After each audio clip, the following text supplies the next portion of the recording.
तो hello guys, एक बार फिर से वेलकम है केवल जैन चैनल पर। तो आज हम फिजिक्स के एक दिलचस्प टॉपिक पर बात करने वाले हैं।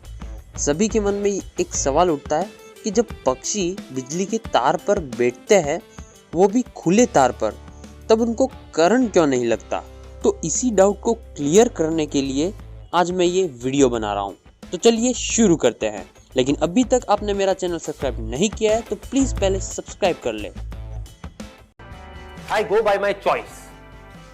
या तो मैं किसी काम को करूंगा ही नहीं, but if I choose to do something, फिर मेरे लिए फेलियर कोई ऑप्शन नहीं रहेगा। देखो, पक्षी को करंट नहीं लगने के 3 रीजन है। इन तीनों रीजंस को मैं बताऊं उससे पहले आपको बेसिक फिजिक्स बता देता हूं, ताकि इस टॉपिक का डाउट आपकी दिमाग की जड़ से क्लियर हो जाए। आपने अपनी लोअर क्लासेस में 7th 8th में सर्किट पढ़ा होगा। एक तो होता है ओपन सर्किट, एक क्लोज्ड सर्किट। जब सर्किट क्लोज्ड होता है तब बल्ब जलता है, और जब ओपन होता है तब वो बल्ब नहीं जलता।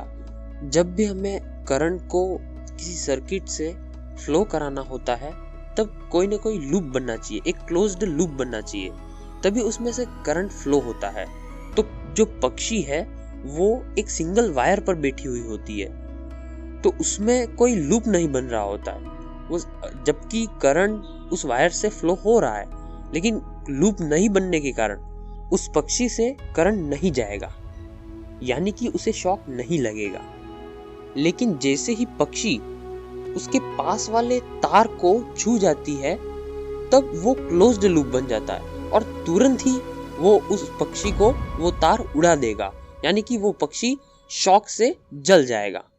तो देखो, फर्स्ट रीजन ये हो गया कि क्लोज्ड लूप नहीं बन रहा है। इसमें एक सेकंड बहुत बड़ा रीजन है, वो है रेजिस्टेंस।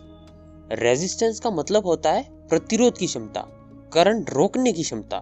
तो जो वायर है उसमें रेजिस्टेंस कम होता है, और जो ह्यूमन बॉडी या फिर एनिमल की बॉडी कोई भी हो उसमें रेजिस्टेंस ज्यादा होता है। तो करंट वही हमेशा चुनता है जिसमें कम रेजिस्टेंस हो, यानी कि करंट इजीली जहां बह सके वह वही जाता है। अब थर्ड और लास्ट रीजन की बात करते हैं, पोटेंशियल डिफरेंस। करंट को जब भी फ्लो करना होता है तब इसकी एक प्रॉपर्टी यहाँ पर यूज में आती है। इसको पहले एक एग्जांपल से समझते हैं। ये 2 तार है, इसमें एक अलग करंट फ्लो हो रहा है और दूसरे वाले में अलग फ्लो हो रहा है, और जब पक्षी इन दोनों तारों को छू लेता है तब उसमें एक पोटेंशियल डिफरेंस पैदा हो जाता है। तो जैसे ही छू लेगा उसको करंट लगेगा, शॉक लगेगा, लेकिन वो जब सिंगल वायर को छूता है तब किसी प्रकार का कोई डिफरेंस इसमें पैदा होता ही नहीं है। तो करंट अपनी ही डायरेक्शन में फ्लो होता जाएगा, और बिना किसी अफेक्ट पक्षी को ये सीधा तार में से फ्लो हो जाएगा। तो आई थिंक ऑलमोस्ट ये टॉपिक आपका क्लियर हो गया हो। आज से कुछ महीने पहले मैंने एटम वाला वीडियो डाला था। उस वीडियो के व्यूज 40,000 के पार हो चुके हैं। तो आपको बहुत बहुत धन्यवाद। इसी तरह से आप शेयर करें और सब्सक्राइब करें। Have a good day. Thank you.